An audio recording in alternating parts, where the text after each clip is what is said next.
Good morning. આજે હું તમને કેવી રીતે મદદ કરી શકું છું? Good morning doctor. મને ગયા અઠવાડિયે આ બોક્સ આવ્યું છે બાઉલ સ્ક્રીનિંગ ટેસ્ટનું, એની સાથે આમંત્રણ છે. મને એકદમ સમજ નથી પડતી, તો તમે મને એ વિશે થોડુંક વધારે બતાવી શકશો, સમજાવી શકશો? મને આનંદ થયો કે આજે તમે આવ્યા છો અને હું તમને આ આમંત્રણ બાબતમાં સમજાવવાની કોશિશ કરીશ.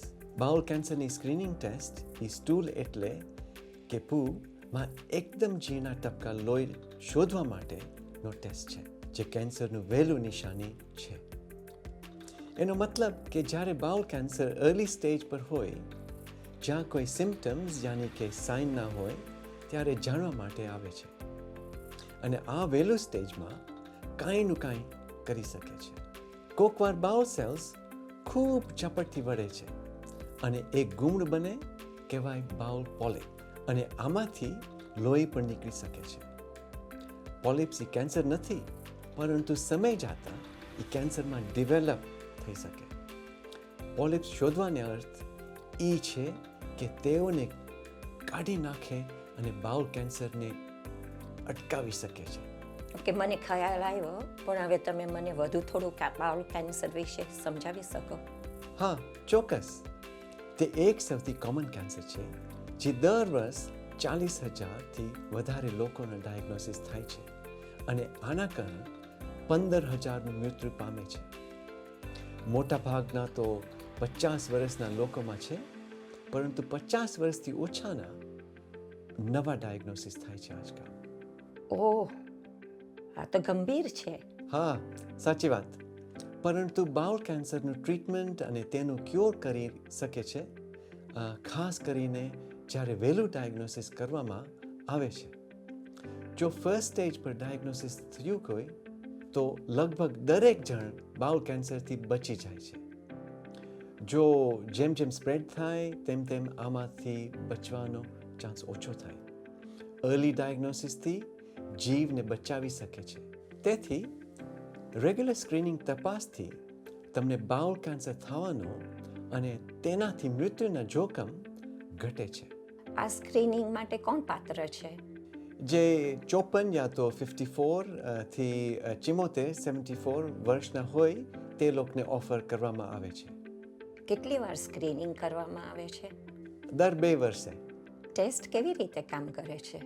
તમે આજે તમારી સાથે લાવ્યા છો જે લાયક પેશન્ટને પોસ્ટમાં બાઉલનો કેન્સરનો ઘરે ટેસ્ટ કરવાની કિટ NHS મોકલાવવામાં છે. મને જોવા દો અને હું તમને બતાડું. આ ટેસ્ટ કિટમાં ઇન્સ્ટ્રક્શન શીટ છે કેવી રીતના કરવાનું, એક સેલ્ફ એડ્રેસ્ડ એન્વેલોપ છે જે બાઉલ સ્ક્રીનિંગમાં મોકલવાનું, અને આ ટેસ્ટ કિટ છે. તમે ખાલી એક સ્ટૂલ સેમ્પલમાં આ વાપરવાનું, એન્વેલોપમાં નાખી અને પોસ્ટ કરી દેવાનું. હું સેમ્પલ કેવી રીતે એકત્રિત કરી શકું? આ કરવાની ઘણી રીતો છે અને હું તમને આજે એક રીત બતાવીશ. સૌપ્રથમ ટ્યુબની કેવી રીતે લેબલ કરવાનું એ વિગત બાબત ઇન્સ્ટ્રક્શન્સમાં છે. ચેક કરજો. જે દિવસ તમે ટેસ્ટ કરો તે દિવસ તારીખ ટ્યુબમાં લખજો. સેમ્પલ એકત્રિત કરવા માટે તમારું પૂને પકડવા માટે ટોયલેટમાં પ્લાસ્ટિકનું ટબ અને ટોયલેટ પેપરથી થોડા લેયર્સ મૂકવાનું જરૂર પડશે. કૃપા કરીને તમારું પૂ સેમ્પલ એકત્રિત કરવા માટે એક ક્લીન અને ડિસ્પોઝેબલ ફેંકી દેવા જેવું કન્ટેનરનો ઉપયોગ કરજો અને પછી તમે પૂ કરો. પછી કીટમાંથી સ્ટિક કાઢી ને થોડુંક પૂને ઘસાવાનું, પાછું રાખવાનું અને ક્લોઝ કરવાનું. હવે આ ટ્યુબ એન્વેલોપમાં નાખી અને બંધ કરી અને પોસ્ટ કરી દેવાનું. ખાસ સ્ત્રીઓ માટે ધ્યાનમાં રાખવાનું કે જ્યારે તમને પીરિયડ ના હોય ત્યારે સેમ્પલ એકત્રિત કરવાનું, અને બ્લીડિંગ થયું હોય તો 2 દિવસ પહેલાં અથવા 2 દિવસ પછી કરવાનું. રિઝલ્ટ્સ આવે તેમાં મારે શું અપેક્ષા રાખવી જોઈએ? તમને 2 વીકમાં રિઝલ્ટ્સ પાછા મળશે. જો લોહીની કોઈ નિશાની મળે આવે તો એ બાઉલ કેન્સર હોઈ શકે એવું જ નથી, પણ બીજી વસ્તુ બી હોઈ શકે. આ રિઝલ્ટ લેટરમાં બતાવશે કે આગળ કંઈ પણ કરવાનું જરૂર હોય કદાચ એવું બને કે તમારે બીજા ટેસ્ટ જાણે કે કોલોનોસ્કોપી જેવા જેમાં કેમેરાથી બાઉલને વધારે તપાસ કરે કે આ લોહીનું કારણ શું છે. જો આ ટેસ્ટ કરવાથી લોહી ન મળે તો તમને લેટર આવશે કે જાણવા માટે કે બધું નોર્મલ છે અને 2 વર્ષ પછી ફરીથી સ્ક્રીનિંગનું આમંત્રણ આવશે. ઓકે, તો આ સ્ક્રીનિંગ કરાવવામાં શું ફાયદાઓ છે અને જોખમો છે? વહેલી તકે તપાસ થાય, ખબર પડે અને ટ્રીટમેન્ટ અને ક્યોર થઈ શકે અને મૃત્યુ થવાનો ચાન્સ ઘટી જાય. આ ટેસ્ટમાં અમુક રિસ્ક હોય છે. કોઈક વાર રિઝલ્ટમાં ખોટું પોઝિટિવ બની આવે, મતલબ કે ટેસ્ટમાં કંઈક દેખાય છે પણ પેશન્ટને કેન્સર નથી હોતું. આ કરીને થોડુંક ગભરાટ થાય અને વધારે ટેસ્ટ કરવા પડે ઘણી વખત. ભાગ્ય એવું પણ બની શકે કે સ્ક્રીનિંગ ટેસ્ટમાં કેન્સર મિસ થાય છે, યાની કે ફોલ્સ નેગેટિવ કહેવામાં આવે છે. અને કોઈક વાર અમને એવી પરિસ્થિતિઓ વિશે જાણ થાય જેના માટે ટ્રીટમેન્ટની જરૂર નથી. હું સમજુ છું. તમે મને કહી શકો છો કે બાઉલ કેન્સર થવાની કોને વધારે ચાન્સીસ છે? હા, ચોક્કસ.